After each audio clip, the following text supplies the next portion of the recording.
भजन में इतना प्रभाव है, आप सच्ची मानिए कि बड़े से बड़े दुख को सहने की सामर्थ्य आ जाती है। कोई भी भजनानंदी दुखों को मिटाता नहीं है, क्योंकि जानता है इसको भोग लेते हैं और भजन का प्रयोग भगवत प्राप्ति के लिए करते हैं। देखो पैसा है, उसे चाहे जहाँ खर्चा कर लो, ऐसे भजन है। अगर आप मान लो, अब चाहें कि हमारी किडनी ठीक हो जाए, ठीक हो जाएगी, लेकिन एक जगह कनेक्शन कट जाएगा, जो भगवान की प्राप्ति, जो भगवान का रस है, उसमें बाधा लग जाएगी। क्योंकि वो पैसा इधर खर्चा हो गया ना। अच्छा, ये कितने दिन चलेगा? एक नियत श्वास है, उतने ही दिन चलेगा। तो हम विवेक के द्वारा आए हुए कष्टों को सह ले और भजन का प्रयोग भगवत प्राप्ति के लिए करें। जो अनंत जन्मों से हम सुख चाह रहे हैं ना, वो भगवत प्राप्ति ही है। एक बार जहां भगवत साक्षात्कार हुआ, कृतकृत्य हो जाता है जीव, आनंद मगन हो जाता है। जैसे जन्म जन्मांतरों से हम सुख खोज रहे हैं, लेकिन देखो कहीं हमको तृप्ति नहीं मिल रही, क्योंकि यहां वो है नहीं, वो यहां है अपने अंदर हृदय में। और जहां उसका साक्षात्कार हुआ, बस फिर कृतकृत्य हो जाता है जी। अब वो चीज ऐसी तो है नहीं कि बता सके आनंद का। जैसे बोले कितना आनंद है, बोले बहुत। अरे मानो हम आपको एक मीठा खवाया, गुलाब जामुन खवाया, कैसा है? बोले मीठा है। नहीं, कैसा मीठा है? बोले बहुत मीठा है। नहीं, बहुत मीठा कैसा है? बोले गुलाब जामुन खा के देख ले, फिर नहीं आएगा। अनुभव गम्य भजय जय संता। बोले भजन में कैसा आनंद? बोले बहुत आनंद। बोले नहीं, बहुत आनंद कैसा? बोले करके देख लो। क्योंकि ये अनुभव है। अब जबान की ताकत तो थोड़ा ही वर्णन करने के, एक प्राकृतिक आनंद को एक सीमा तक बोल सकती है। बोले कैसा है? बोले मीठा है। बोले कैसा मीठा? बोले बहुत मीठा है। नहीं, बहुत मीठा कैसा आनंद है? बोले खा के देख लो। इसके आगे नहीं बोल सकते आप। तो भगवदानंद कैसे कोई बोल सकता है कि कितना है, कैसा है? वो तो अनुभव गम है। इसलिए नाम जप करो, बहुत आनंद का विषय है, जिसे हम पूजा कहते हैं। अगरबत्ती आरती भगवान के सामने सब करना, और एक होता है कर्म संसारिक, अपने कर्मों का। जैसे किसान अपना कर्म करता है, व्यापारी अपना कर्म करता है। ये दोनों का महत्व नहीं, हम उसमें महत्व देते किसके लिए कर रहे हो, बस इसका महत्व होता है। जैसे आप अभी बताया ना आपको कि पीछे वाले बैच में एक ने कहा भगवान की वो पूजा करते हैं, लेकिन वो सब करते हैं, हाँ, तो मतलब उनके ऊपर असर नहीं ना, तो बेकार हुई ना उनकी पूजा। एक आदमी संसार के सारे कार्य करता है, शराब पीता है, मांस खाता है, व्यभिचार करता है, और बहुत अच्छे मेहनत से कार्य करता है, बेकार हो गया ना। आपका उद्देश्य क्या है पूजा करने का, और आपका उद्देश्य क्या है कर्म करने का। कर्म और पूजा खास बात नहीं, आपका उद्देश्य खास बात है। हम भगवत आराधना से बल प्राप्त करते हैं दोषों के त्याग के लिए, बहुत सुंदर बात। और हम जो कर्म करते हैं उससे जो हमें अर्थ प्राप्त होता है, उससे हम अपने परिवार की, अपने समाज की सेवा करते हैं। यही भाव तो आपका है। ये दोनों बराबर हैं। जो एक आदमी बैठ करके माला जप करता है, और एक आदमी फावड़ा उठाकर राम राम राम हर फावड़े पे भगवान का नाम जप करते हुए करता है, और एक आदमी एकांत में बैठे माला जप कर रहा, दोनों की बराबर सामर्थ्य होगी, क्योंकि अपना कर्तव्य कर्म करते हुए नाम जप कर रहा है। और एक आदमी एकांत में बैठ करके नाम जप करके परमात्मा की आराधना कर रहा है, तो जो उसमें बल जागृत होगा वही उस फावड़ा चलाने वाले में बल जागृत होगा। अपने कर्तव्य को पूजा मान करके जो भगवान का स्मरण करते हुए करता है, उसका कर्तव्य उसको परम पद की प्राप्ति कराता है। और जो अपने कर्तव्य को भूला हुआ भोग वासना में है, वो फिर ठीक से नहीं चल पाता है। ये दोनों बात समझनी है कि पूजा का तात्पर्य केवल माला लेके बैठना या केवल आरती कर देना मात्र नहीं है। पूजा का तात्पर्य हम जो जो भी कार्य करें, वो जन समाज के मंगल के लिए, अपने मंगल के लिए, भगवान का स्मरण करते हुए अपने कर्तव्य, जो कर्तव्य, जैसे आप किसी के भाई हैं, किसी के पिता हैं, किसी के पति हैं, किसी के पुत्र हैं, तो आपका कर्तव्य बनता है ना। उस कर्तव्य पालन के लिए शरीर सेवा और अर्थ सेवा दोनों की जरूरत होती है। तो हम शरीर को पुष्ट रखते हुए जो धर्म पूर्वक अर्थ कमाते हैं, उससे हम वो सेवा करते हैं, ये हमारा लौकिक कर्म हुआ। लेकिन हम भगवत भाव से करते हैं कि मेरी माँ में भगवान है, मेरी पत्नी में भगवान है, मेरे पुत्र में भगवान है, और इन सब सेवाओं का फल हो मेरे भगवान प्रसन्न हो, तो इसी से भगवत प्राप्ति हो जाएगी। आप समझ पाए हमारी बात को? बिल्कुल सरल भाषा में कह रहा हूं। वही कर्म हम भगवान की प्रसन्नता के लिए धर्म पूर्वक करें, तो उसी से भगवत प्राप्ति हो जाए। और वही कर्म अपनी भोग वासना, अपने मोह ममता के पोषण के लिए करें, तो वही बंधन कारक हो जाएगा। आप जिस पद पे हैं, जिस कर्तव्य पे हैं, ईमानदारी से उस अपने पद और कर्तव्य का प्रयोग करते हुए और नाम जप करते और दूसरों का मंगल करते, बड़ी भारी पूजा हो रही है। इस बात को समझना। ऐसा नहीं कि हम पूजा नहीं कर रहे हैं, एक होता ना कि भाई ये तो पूजा नहीं करते, तो ये पूजा, हम सत्य बात को बता रहे हैं। मनमानी आचरण को कोई पूजा नहीं है, वो कोई पूजा नहीं है। कपिल भगवान कहते हैं जैसे राख में किया हुआ हवन बेकार जाता है, ऐसे उसकी पूजा बेकार जाती है। अपने कर्तव्य का पालन करो। जैसे पद है और आप अधर्मी से घूस ले लिया और निर्दोष को दंड दे दिया, और बाद में जाके हनुमान जी को तुम लड्डू को भोग लो, हनुमान जी पाएंगे? वो पूजा मानी जाएगी? वो नहीं मानी जाएगी।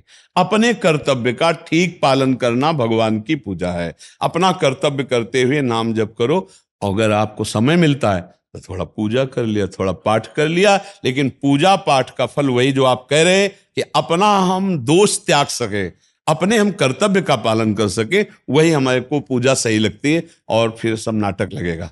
अगर आप पूजा के बाद गलत आचरण करते हैं तो आप नाटकी हैं, आप दम्भी हैं, वो आपकी पूजा नहीं मानी जाएगी।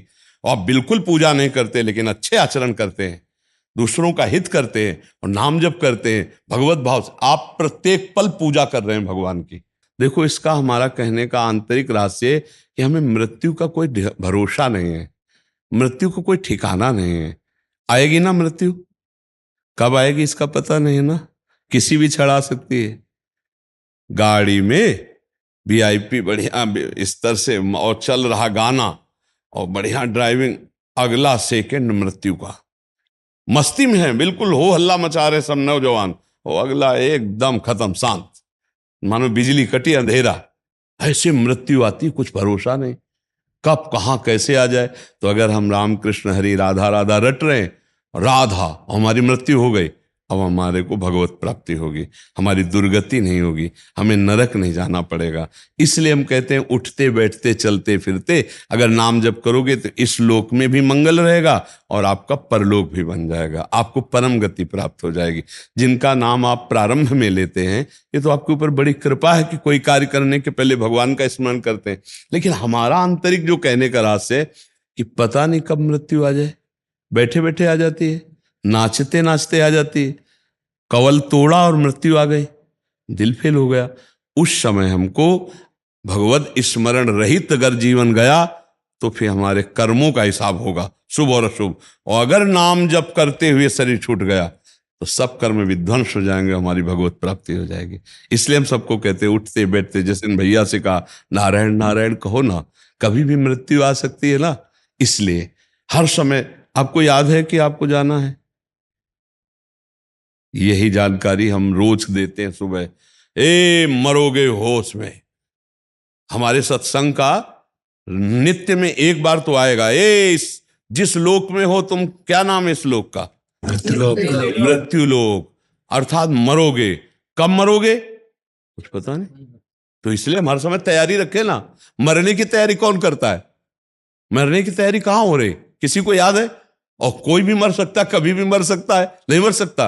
और मरने के बाद फिर हमारे साथ कुछ नहीं जाता, कुछ नहीं, न शरीर, न यहाँ का कोई रिश्तेदार, न नातेदार, न बैंक बैलेंस, न रुपया पैसा, सिर्फ नाम जाता है, नाम, राधा राधा राधा राधा। इसीलिए कहते हैं, कभी याद करते हो कि मरना है? नहीं, अपने लोग कहाँ याद करते हैं, नहीं याद करते ना। और ये है, इसलिए याद करो कि कभी भी शरीर छूट सकता। जरूरी बुढ़ापा में शरीर छूटेगा, जवान नहीं मरते। हाँ, इसलिए मुझे हर समय तैयार है। अच्छा, ये बातें ना हिम्मत होती कहने की और ना हिम्मत होती सुनने की। जैसे मान लो हम आपसे कह रहे आपको याद है मरने, अगर आपके रिश्ते नातेदार या पत्नी आदि हो ना, बोले इस बाबा के पास तो कभी लिवा के नहीं लाएंगे, क्योंकि ये और आशीर्वाद तो दिया ले और ऊपर से कह रहा है मरने का याद है। देखो, हम इसलिए होश दिलाते हैं कि यहां तुम जो कुछ इकट्ठा कर रहे हो ये तुम्हारे साथ नहीं जाएगा। क्यों भाई, आपको पता है कुछ जाएगा? अच्छा, अकेले, केवल अकेले जाना है आपको, कोई दोस्त नहीं साथ होगा। दुनिया में लाखों का मेला जुड़ा, हंसा जब जब उड़ा तो यार बैंक बैलेंस भी नहीं जाएगा, कोई मित्र नहीं जाएगा, पत्नी भी नहीं जाएगी, कोई नहीं जाएगा। तो एक तो कुछ ऐसा खर्चा पानी की व्यवस्था कर लो कि आपकी उस यात्रा में काम आवे, वो है नाम। इसीलिए हम सबको कहते हैं नाम जप करो।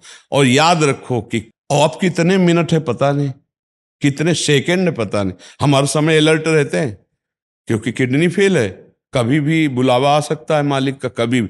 तो हमारी तो फेल है तो हमें पता है, तुम्हारी पास होते हुए फेल है नहीं। कब किस समय कहाँ।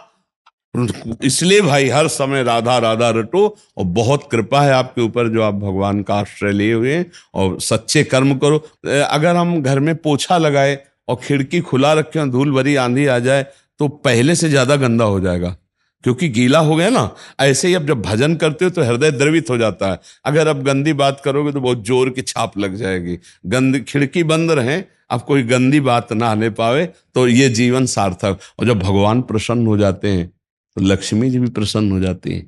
नारायण प्रसन्न तो लक्ष्मी जी प्रसन्न। अच्छा, लक्ष्मी जी प्रसन्न होती है तो कहाँ से कैसे आते कुछ पता नहीं चलता। हमें लगता है धर्म पूर्वक यदि रुपया आवे और हम समाज की सेवा, परिवार की सेवा, ऐसा सेवा करें तो रुपये का सुख है। बैंक में गिन करके रख देना रुपये का सुख थोड़ी है। मर के चले गए, दूसरा भोगेगा। और दूसरा जब पाता है तो उसको कुमार्गगामी भोगता है, क्योंकि उसने कमाया तो है नहीं। और जो कंजूस आदमी होता है कमा कमा कर केवल इस बात का सुख कि अब 90 हो गए, अब 92 हो गए, 95 हो गए, इस सुख में रहता है। धर्म पूर्वक कमाओ और धन का प्रयोग परिवार और समाज की सेवा में लाओ, और देनहार तो भगवान है, वो आगे आगे व्यवस्था करते जाएंगे। कर्म की प्राप्ति जो शुभ और अशुभ कर्म के होता तो हमें भोगना ही पड़ता है। भगवत प्राप्ति की बात में फिर हमें गुरु की आवश्यक। गुरु का तात्पर्य होता है गाइड करने वाला, जो हमें सतमार्ग में गाइड करके भगवान तक मिला देता है। गुरु बनाने की जरूरत है भगवान को, जो भगवान अंतरात्मा में सबके बैठे। अगर आप थोड़ी भी श्रद्धा रखते हैं तो हमारी बात को मानिए। कर्मों का फल अवश्य में भोक्तव्यम, कृतम कर्म शुभाशुभम। अच्छे कर्म और बुरे कर्म का फल जीव को भोगना पड़ता है। अब इन दोनों कर्मों से मुक्त होकर हम भगवान को प्राप्त हो, इसके लिए हमें भगवत प्रेमी महात्माओं का आश्रय और उनका सत्संग। ये गुरु बनाना मतलब ये हमको बहुत गलत सा लगता है कि किसी को थोपे, किसी के ऊपर जबरन ऐसी बात डाले, गुरु नहीं बनाओगे तो ऐसा। ऐसी जरूरत नहीं। हम जो बात करें उसको पकड़ना। हम कह रहे राधा राधा बोलो और सत्संग सुनो और सतमार्ग में चलो, तुम्हारा कल्याण हो जाएगा, तुम्हारा मंगल हो। गुरु बनाने का मतलब ये थोड़ी होता है कि वो सब गलत भाव है। हाँ, वो खुद भक्त की एक समर्पण वृत्ति होती है। अपने गुरुदेव के द्वारा दिए हुए मंत्र, नाम और उपासना में अपने भावों को समर्पित करता है। अब आजकल क्या होता है, इन्हीं सद्भावों का दुरुपयोग किया जाता है। इन्हीं सद्भावनाओं का, सद्वाक्यों का तन मन प्राण समर्पित करो गुरु, नहीं तो सब बेकार, जीवन बेकार। गुरु निष्प्रेयी निरपेक्ष और चेला आसक्त, तो कल्याण हो गया।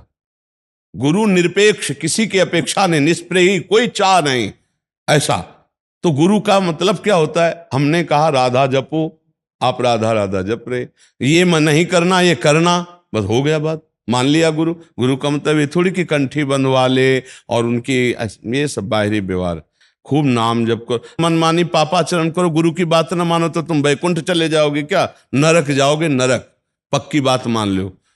तो इसलिए आचरण शुद्ध हो, भगवान नाम जप हो, और भगवान के किसी भी भगवत प्रेमी महात्मा के वाक्य, भगवत वाक्य, उनको हम सुनकर अपने आचरण में उतारे। सब जगह गुरुदेव बैठे हैं, अखंड मंडलाकारम व्याप्तम चराचरम तत्पदम दर्शितम तस्मै श्री गुरुवे नमः। देखो, कुछ बातें ऐसी होती जो अपनी वासनाओं की पूर्ति के लिए शास्त्रीय भाषा का प्रयोग किया जाता है। इन बातों को ना माने, धर्म पूर्वक चलो, नजदीक आने की जरूरत नहीं है।